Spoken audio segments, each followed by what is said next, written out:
하나님의 말씀은 역대하 오늘 35장 1절부터 19절까지 말씀입니다. 구약성경 706페이지 천천히 뜻을 새기면서 35장 1절부터 19절까지 한 말씀씩 교독하겠습니다. 요시야가 예루살렘에서 여호와께 유월절을 지켜 첫째 달 14째 날에 유월절 어린 양을 잡으니라. 왕이 제사장들에게 그들의 직분을 맡기고 격려하여 여호와의 전에서 직무를 수행하게 하고, 또 여호와 앞에 구별되어서 온 이스라엘을 가르치는 레위 사람에게 이르되, 거룩한 궤를 이스라엘 왕 다윗의 아들 솔로몬이 건축한 전 가운데 두고 다시는 너희 어깨에 매지 말고 마땅히 너희의 하나님 여호와와 그의 백성 이스라엘을 섬길 것이라. 너희는 이스라엘 왕 다윗의 글과 다윗의 아들 솔로몬의 글을 준행하여 너희 족속대로 반열을 따라 스스로 준비하고, 너희 형제 모든 백성의 족속의 서열대로 또는 레위 족속의 서열대로 성소에 서서 스스로 성결하게 하고 유월절 어린 양을 잡아 너희 형제들을 위하여 준비하되, 여호와께서 모세를 통하여 전하신 말씀을 따라 행할지니라. 요시야가 그 모인 모든 일을 위하여 백성들에게 자기의 소유 양떼 중에서 어린 양과 어린 염소 3만 마리와 수소 3천 마리를 내어 유월절 제물로 주매, 방백들도 즐거이 희생을 드려 백성과 제사장들과 레위 사람들에게 주었고, 하나님의 전을 주장하는 자 hil기야와 스가랴와 여히엘은 제사장들에게 양 2,600마리와 수소 300마리를 유월절 제물로 주었고, 또 레위 사람들의 우두머리들 곧 고나냐와 그의 형제 스마야와 느다넬과 또 하사비아와 여이엘과 요사밧은 양 5,000마리와 수소 500마리를 레위 사람들에게 유월절 제물로 주었더라.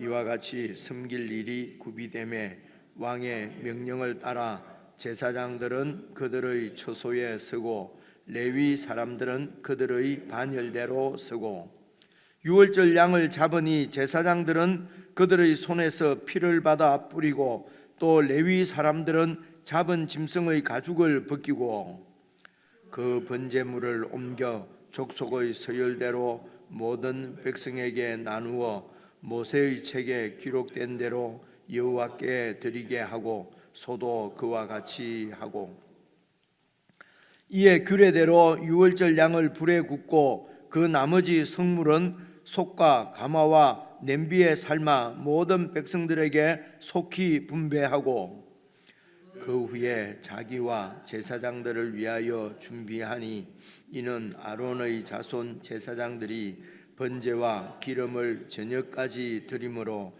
레위 사람들이 자기와 아론의 자손 제사장들을 위하여 준비함이더라. 아삽의 자손 노래하는 자들은 다윗과 아삽과 헤만과 왕의 선견자 여두둔이 명령한 대로 자기 처소에 있고, 문지기들은 각 문에 있고 그 직무에서 떠날 것이 없었으니, 이는 그의 형제 레위 사람들이 그들을 위하여 준비하였음이더라.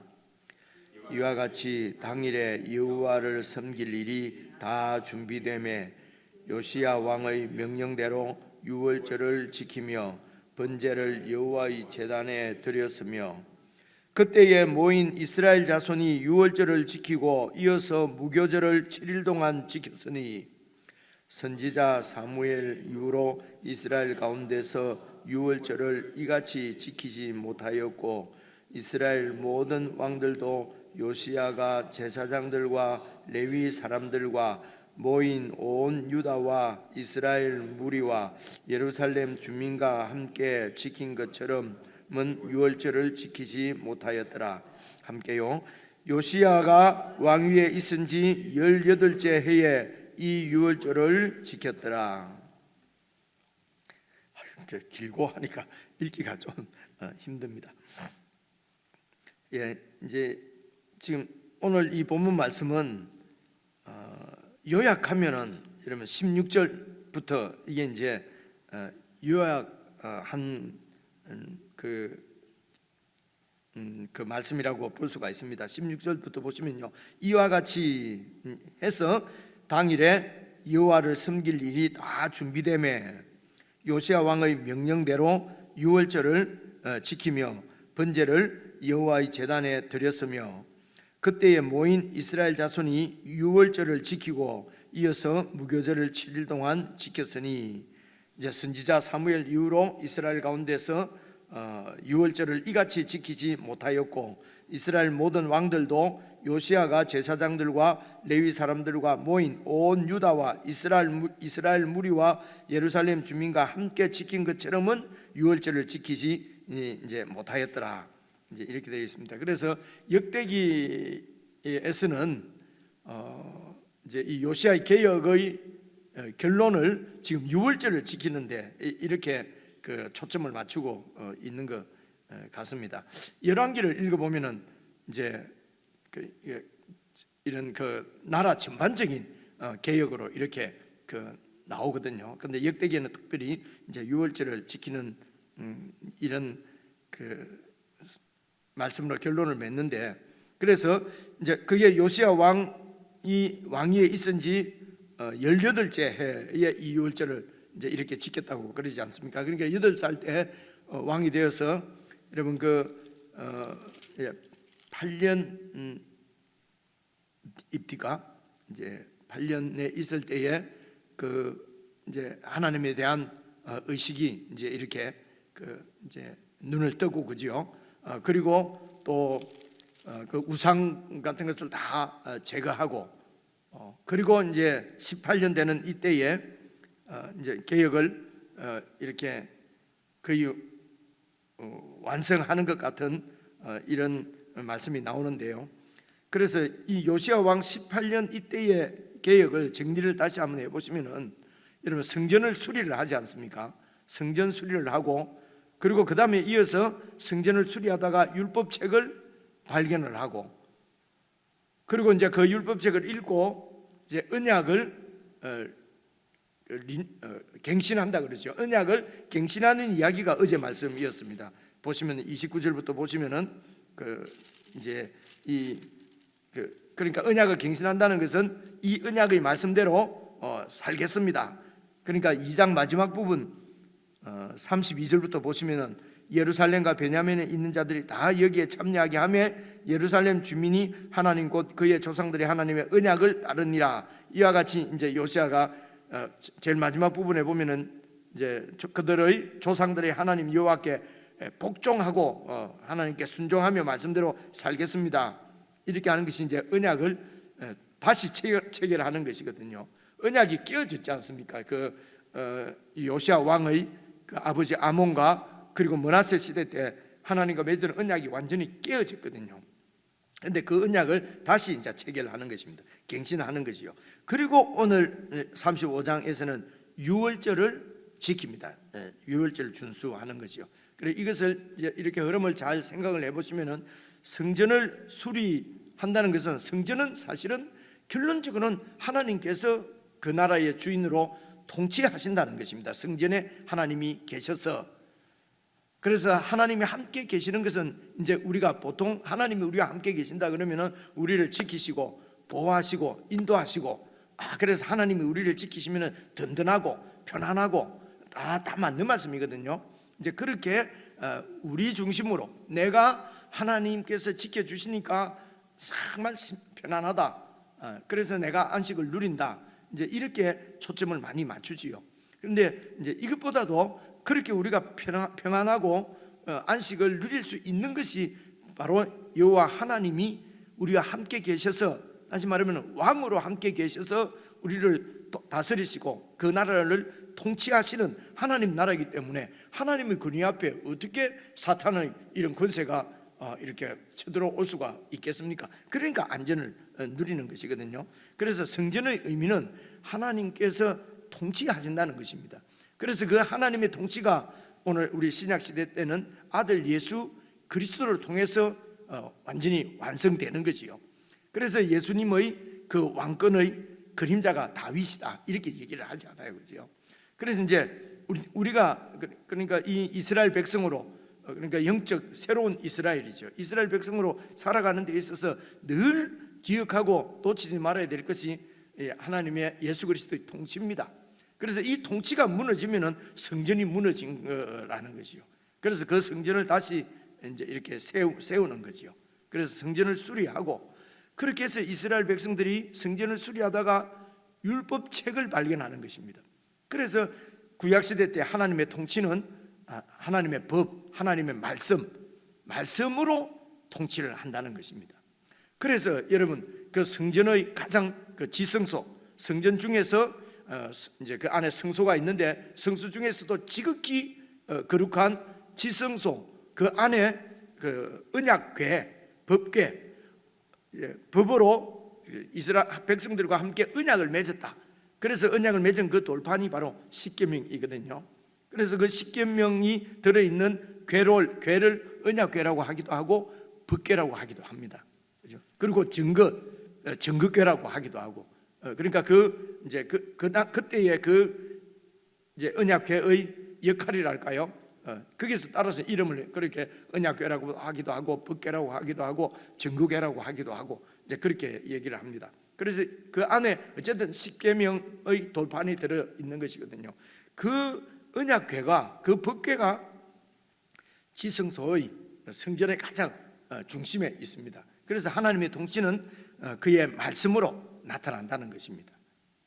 그래서 그 율법책을 발견을 하고, 그리고 그 율법책에 있는 대로 말씀대로 우리가 순종하며 살겠습니다. 어제 말씀에 언약을 체결하고 언약을 늘 이제 그 언약을 기억하고, 그래서 그 말씀을 대로 복종하며 살겠습니다. 삶 가운데서 사는 거지요. 그래서 하나님의 통치를 받는 하나님 백성으로서의 정체성을 가지고, 그 정체성이 바로 하나님 말씀대로 사는 것이죠. 하나님의 통치를 받으며 사는 거지요. 이 정체성을 늘 잊지 않고 이렇게 세우는 것이 이게 제의적인 의식입니다. 예배지요. 그 유월절이란. 그래서 유월절은, 이런 큰 절기는 이제 1년에 3번 있지 않습니까? 여러분 잘 아시는 대로 이제 유월절, 그리고 오순절입니다. 이게 이제 맥추절이라고 하기도 하고요. 77절이라고 보통 얘기합니다. 그 7번씩, 그러니까 유월절부터 시작해서 7일 한 주간이 7번 이제 있는 50일 구예지요. 그래서 오순절이라고 하기도 하거든요. 그 오순절이고, 그리고 이제 7월 달에 지키는 그 장막절, 초막절, 이 큰 절기가 세 절기가 있습니다. 이 절기는 그러니까 전 그 이스라엘을 온 나라 모든 그 이제 백성들이, 가정의 대표인 22세 이상의 남자들이 이제 이 예루살렘에 모여서, 그러니까 한 나라 한 공동체인 정체성을 세우는 거지요. 그리고 이제 안식일은 그 개인들이 살아가는 삶 가운데서 안식일을 지키도록 그렇게 되어 있습니다. 그러니까 안식일, 유월절, 이런 모든 페스티벌, 이 절기들은 다 그 공동체의, 이스라엘 공동체의 정체성을 세우기 위한 것입니다.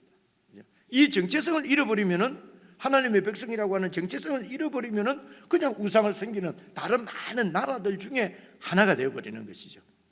그런데 이 정체성을 딱 세우면은 다른 모든 나라들로부터 구별된 거룩한 나라가 되는 것입니다. 그렇죠?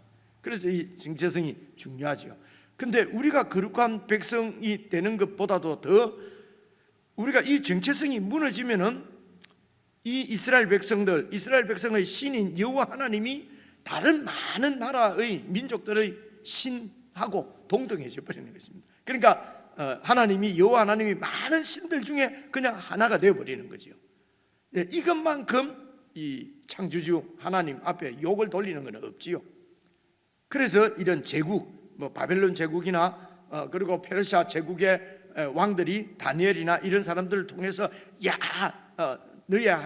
당신의 하나님이 진짜 하나님이다 라고 이제 이렇게 받아들입니다만은, 대부분의 경우에는 이제 이스라엘 백성들도 하나님을, 여호와 하나님을 제사할 수 있도록, 섬길 수 있도록 편리를 봐주는 것 같은 말씀이 많이 나오잖아요.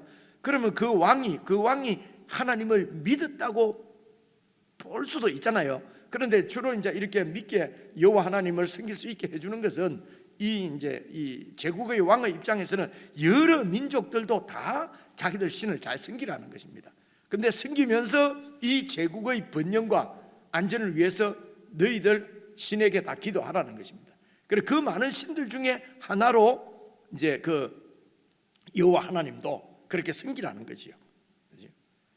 그래서 이 하나님의 백성으로서의 정체성을 잃어버리면은 내가 문제가 아니라 하나님의 이름이 완전히 땅에 떨어지는 거죠. 그러니 영광을 못 돌리는 거죠. 그런데 이제 다니엘이나 새 친구들의 그 믿음을 통해서 이 하나님이 다른 신들하고는 완전히 비교할 수 없는 특별한 하나님으로 드러나잖아요. 그죠? 이럴 때 이제 이 하나님이 정말 구별된 거룩한 특별한 하나님인 것이 이 믿음의 백성들을 통해서 드러나는 것이요. 그래서 이 정체성이 사실은 생명입니다.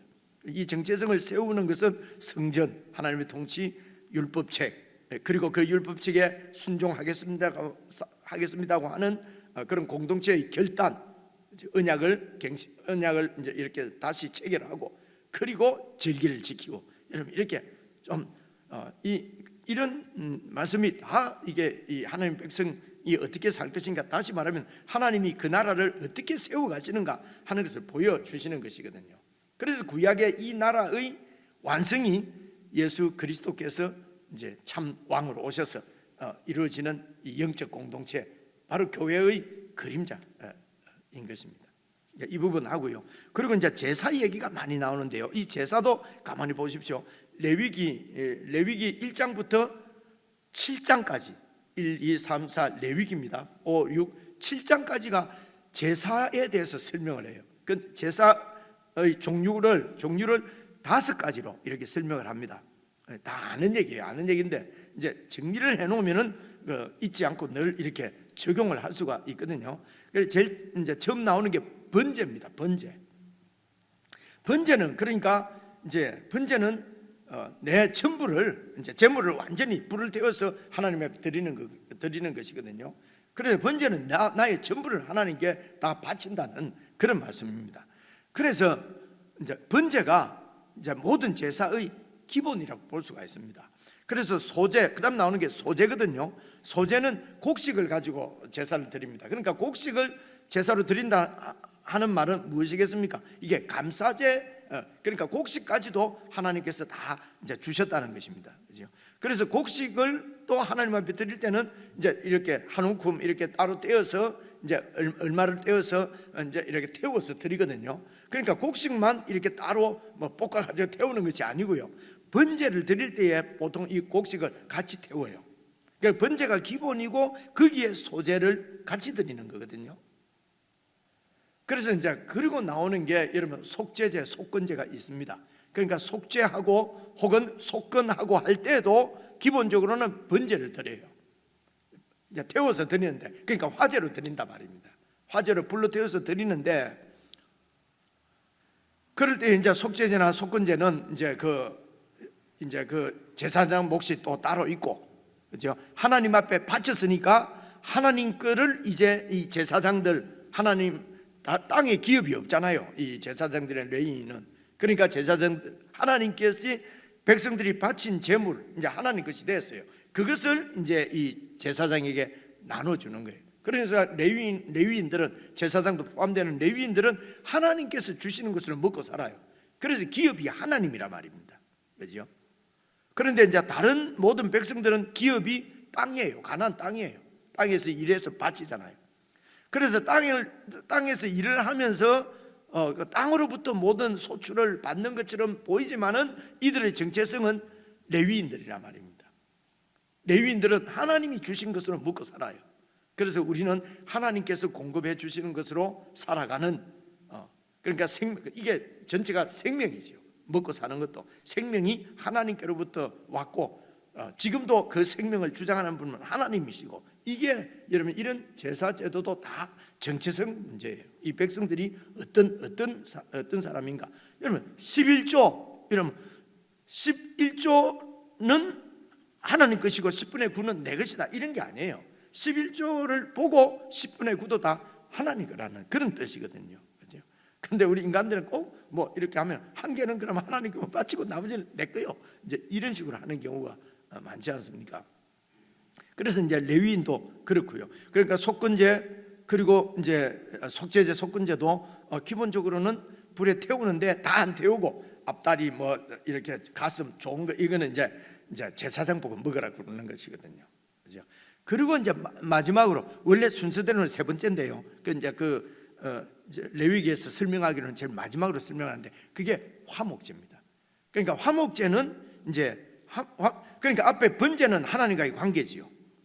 관계가 아주 내가 전부 다 하나님 앞에 다 드리는 거지요. 그런데 이제 이 화목제는 하나님 앞에는 그 뭐 기름하고 우리 잘 못 먹는 거, 그 태워서 하나님께 드리고, 나머지 고기는 백성들이, 제사에 참여한 백성들이 다 나누어 먹어요. 그러니까 백성들과의 교제지요. 화목하는 것입니다. 그러니까 하나님과의 화목, 화해가 이제 속죄제나 속건제나 번제를 통해서 하나님과의 관계가 아주 그 원수 관계였는데, 죄 때문에 이제는 완전히 소통되는 그런 부자, 왕과 백성, 목자와 양의 관계로 회복되고, 그리고 마지막 제사 화목제를 통해서 이제 이렇게 그 백성들이 서로 이렇게 이제 화목하게 화해 가운데 지내는 것이, 그것이 이제 화목제입니다. 이게 하나님이 이런 제사를 주신 것이거든요. 이제 그래서 하나님을 사랑하고 하나님을 섬기는 거지요. 그리고 백성들을, 서로 이웃을 사랑하고, 이렇게 해서 세워지는 공동체입니다. 이런 것을 다 설명하는 것들이 제사도 그렇고요. 지금 뭐 유월절을 지킨다든지 성전을 수리를 한다든지, 이런 모든 것이 다 이 공동체, 예수 그리스도를 머리로 해서 세워지는 그 공동체를 에베소서 2장에서는 하나님께서 영원히 거하실 성전으로 지어져 간다. 여러분 이런 생각, 이렇게 하면 이게 너무 영광스럽지 않습니까? 그냥 하여튼 넘어져도 안 다치고, 하나님이 보호해 주시고, 필요한 거 다, 다른 데는 망해도 나는 안 망하고, 이렇게 살다가 그리고 천당에 가서 영원토록 그냥 편안하게, 그 어떤 사람은 하나님 나라 가갖고 그 지옥에서 살겠나, 그냥 재밌는 지옥 가겠다, 이런 놈들도 있잖아요. 그죠? 그러니까 이게 성경을 오늘 말씀도 잘 읽어보시면은 이제 다 그 얘기예요. 그래서 이제 레위인들이 이제는 이제 뒤에 보면 레위인들이 이때까지는 광야에서는 그 성막을 지고 다녔잖아요. 그런데 이제는 솔로몬 성전이 딱 세워졌잖아요. 그러니까 그 법궤를 성전 중간에 딱 두고 읽어보시면요. 그리고 너희들은 뭐 하느냐? 이 하나님의 말씀을 백성들에게 가르치는 일을 해라. 그런데 레위 사람들이 하나님 말씀대로 살고, 그리고 그 말씀을 가르치는 사람들이 레위 사람들이에요. 그리고 우리가 지금 레위 사람이거든요. 우리가 말씀대로 살고 이 말씀을 가르치고, 혹은 또 큰 제사를 지내기 위해서 지도자들이 그 양을 막 내놓잖아요. 화목 제물이에요. 다 요시아도, 왕도 자기 소떼 중에서 3만 마리, 3천 마리 내고, 그리고 그 또 무슨 지도자들도 또 6천 마리, 2,600마리 이런 내지 않습니까? 그죠? 그래 이런 것들을 이제 도살하는 거는, 원래 제사를 드릴 때는 제사 드리는 사람이 도살을 해요. 근데 지금 오늘 말씀 보면 레위인들이, 11절 보면 레위인들이 완전히 도살하잖아요. 그죠? 그 도살해가지고 그 제물을 이제 주면은 그 백성들이 그걸 가지고 이제 또 서열대로라는 말이 나오는데요. 서열은 좀 높은 사람, 낮은 사람, 높은 지파, 낮은 지파가 아니고요. 차례대로, 이런 말입니다. 차례대로 이제 그렇게 다, 그리고 반열, 서열대로 또 반열을 따라서 이제 이 레위인들이 이렇게 섬긴다 하는 것도, 레위인들을 24반열로 다 이렇게 나누어요. 24반으로 만들어서, 그래서 그 한 달에 그러니까 1년을 22, 그러니까 보름씩 일하는 거죠. 보름씩 성전에 와서 일하고, 나머지 그 11달 반은 이제 자기 그 48개 성읍에 다 흩어져서 이제 그 하나님 말씀을 가르치고 백성들을 돕고 이렇게 하는 사람들이 레위인들이거든요. 그런 이제 이런 걸 알고 있으면 오늘 말씀 쭉 읽으면은 이렇게 다시 세우는구나 하는 걸 볼 수가 있어요. 모르고 그냥 보면은요 복잡합니다. 읽어도 무슨 말인지 하나도 몰라요. 그렇죠? 그래서 제가 설명을 좀 드렸는데요. 그리고 이제 문지기나 이런 사람들이 제사 드린다고 왔다 갔다 해보면 문을 못 지키잖아요. 그러니까 문지기나 또 찬양하는 사람 찬양하다가 제사 드리러 갔다가 왔다가 못 하잖아요. 그러니까 이 찬양하는 사람과 문지기 다 레위인들이거든요. 성전 지키는 사람은 그 사람들 끝까지 자기 직무에 충실할 수 있었던 것은 이 사람들이 드릴 제사까지도 이 다른 레위인들이 다 준비를 해준 거예요. 이런 얘기도 나오잖아요. 그죠? 그래서 오늘 말씀 잘 읽어보시면은 그 공동체가 하나님을 섬기고 그리고 공동체끼리 백성들이 얼마나 서로 사랑하고 소통하고 연결이 돼 있는지를 볼 수가 있어요. 개인적으로 묵상하십시다.